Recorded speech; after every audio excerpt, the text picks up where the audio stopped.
who understands how Donald Trump operates is Michael Cohen. He was one of the president's closest aides.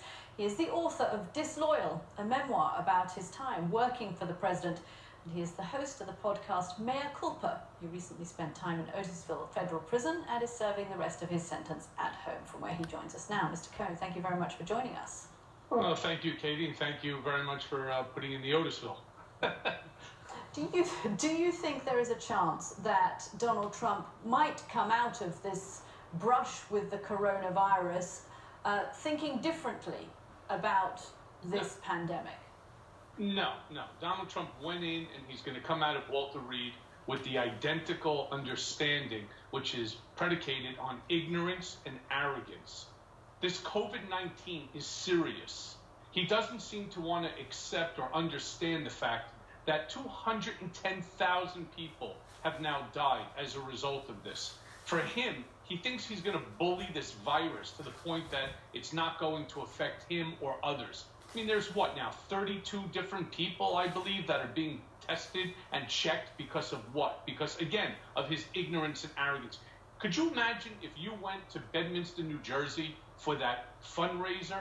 Not only did you stroke the guy a check, but as a parting gift from this function, you end up coming home with COVID-19 to your family? I mean, I just want people to understand just how ridiculous that this entire conversation is. The whole world understands that the way that you start to control it is you wear a mask, that you wash your hands regularly. Donald Trump has gone so far in the White House and said to people, I don't want to see you wearing a mask in my presence. That's insane. And I talk about a lot of this inside my book, Disloyal, and I talk a lot of it on Mea Culpa. This is not a joke, and he doesn't seem to want to accept the fact that it's not about him. And as many times as I've said this, I'm going to say it now on your show, Donald Trump doesn't care about anyone or anything other than himself. I guess a lot of people might think that he would have the virus, catch it. That might humble him in some ways. But you've seen Donald Trump, you've been at his side through countless business operations. How does he work? How does he take something like this experience and try to use it to his advantage in the campaign? Well, he's going to turn around and say, look, I had it. I understand the virus, which he doesn't, but I understand the virus. I understand how it makes you feel. And this is not something that we as a country need to shut down, that we need to start rolling our economy again, et cetera, et cetera. And he's going to try to use it to the best of his advantage during the last 28, 29 days before November 3rd. Mr. Cohen, when I watched the doctors over the weekend, and of course we all witnessed the drive-by last night with him wearing a mask, and I can't help thinking, when I listen to them, that the politics is driving the decision-making here and not the science. Do you get that impression? And what do you think are the conversations that are currently ongoing within the Walter Reed Hospital? Well, the statements that I'm hearing from just about everybody that watched that ridiculous drive-by is, if that wasn't the stupidest thing that they've ever seen in their life, then what is? You have Secret Service agents, these gentlemen and these men and women of the service are putting their lives in jeopardy every single day for Donald Trump. And they're vowed to take a bullet for him, as I once did and said to Emily Jane Fox in Vanity Fair. Right? I would have taken a bullet for him, but not if he's the one pulling the trigger. And what is he doing? He is now putting a group of people into a vehicle that is sealed. Those doors, I've been in those vehicles. They weigh like 600 pounds, each of the doors. There's no air that comes in and out except what's coming in from the air conditioning. And the fact that he's wearing a cloth mask instead of the paper proper mask, I mean, he's potentially infecting these people, and he doesn't care.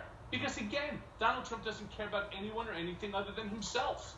I suppose the sad thing for America is that he doesn't see the distinction between the office of the president. He is the commander-in-chief, and there is a security issue, there is a financial issue that comes with that, a national security issue, of course, and himself. They're not inseparable, are they? And yet he sort of treats it as if it's his office, and I think that's what concerns a lot of people. Well, with all due respect, he's treating it as if he's a monarch. I mean, just watch how he sits there and he turns his hand. He thinks he's either the Pope or he thinks he's the Queen, right? That he's the royal monarchy, and that he needed to go and to show his face and to make sure that his loyal subjects that were standing there on the street need to make sure that he is okay. I mean, the whole thing is, and here's the part that bothers me the most. The fact that he put people's lives in jeopardy, well, that's expected of Donald Trump. But what about the expense for this ridiculous stunt? I mean, not only do they shut down the streets and you have the police officers that are there, you have the Secret Service that are all over, you have the people in the vehicles. I mean, this is like $100,000 excursion for this ass to literally show himself for a block and a half, round and around and around. I mean, this is absolutely ridiculous. I do not understand what the man was thinking. I don't understand the people that are around him, but you can't control Donald Trump. Donald Trump is an uncaged animal, and the fact of the matter is, as the president, he thinks he's completely autonomous. He doesn't answer to anyone. He's going to do what he wants to do. And what he doesn't realize is all he's doing is hurting himself. He's hurting himself. He's hurting his potential future campaign, and he's hurting America. He's hurting America with this ignorance and this arrogance.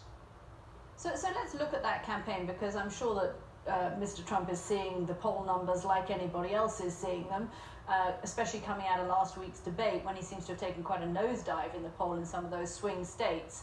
It looks at the moment, if the polls are right, that Donald Trump may well lose the election in November. How do you think he'd handle losing? Well, I've said this, unfortunately, too many times. I said it 19 months ago. I was the first one to say it when I testified before the House Oversight Committee, before the late, great Elijah Cummings, that I do not believe that if Donald Trump loses, that there will be a peaceful transition of power. And I still don't believe it to this day. I think he's already setting the stage that in the event he loses, he's going to contest it. He's going to claim fraud. He's going to claim mail fraud, ballot fraud. Now that he's trying to stack the Supreme Court, it's going to become a fight. And I truly do not believe that there will ever be a peaceful transition of power with Donald Trump. If he does lose, knowing what you know of the investigation in the Southern District and the investigation that the Manhattan District Attorney has mounted, what do you think will happen the other side of the election? In terms of what, sir? In terms of the investigations into his tax affairs, into the payments that were made to okay, the so women let me start. Sure, but let me start by saying this: that the tax issue that he has right now is not just with the Southern District of New York. He has it with the Attorney General of the state of New York, and the fact that the Attorney General, so it's the state, he's no longer covered by the pardon power. That only works with the federal government. I believe that they will continue to look into the taxes. I think that there are an abundance of issues and problems with his tax returns. And I think that it's going to be a real problem for him, the Trump Organization, Alan Weisselberg, Don Jr., Eric, Ivanka. I think that you're going to find fraud all over the place. There's clearly no love lost between you and the president, Mr. Cohen. Does he have any redeeming features in your eyes? Redeeming features? I'll have to get back to you on that one. I'll get back to you on that one. Can I ask you one last question about the Russia investigation? I mean, there was obviously Dan Coates, who spoke to Bob Woodward for his book, says that he couldn't really understand why Mr. Trump behaved the way he did around Vladimir Putin, and he was convinced that Mr. Putin had something on President Trump. I know you went to Moscow for him. Can you explain why Let me stop you for a second, because I never went to Moscow. Okay. Not only have I never been to Moscow, I've never been to Russia. I've never been to the Czech Republic. I've never been to that side of the world for him. Yes, we were looking to do a project, a failed real estate project in Moscow, but it never materialized, and I've never been there. As far as his love and his affection for Vladimir Putin, it's no different than his love affair going on with Kim Jong-un or Erdogan, Duterte or Maduro. He wants to be an autocrat. He wants to be a dictator. He wants to be the king. All right, and he doesn't understand that that's not the role of the president. The president is supposed to be a representative of all the people. Donald Trump doesn't want to represent all the people. He only wants to represent his supporters. And that's the big problem. So his love affair with Putin is simply because he admires him for being Vladimir Putin, for how he basically runs and controls Russia.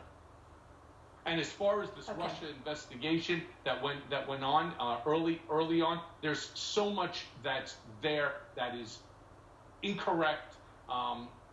Why Donald Trump fought it and created this turmoil with fake news, witch hunt, and all that, I don't really know. He should have come out and told the truth. And had he done that, I wouldn't have probably ended up with the legal issues that I ended up with. Michael Cohen, thank you for joining us. Very good to see you. Thank you so much.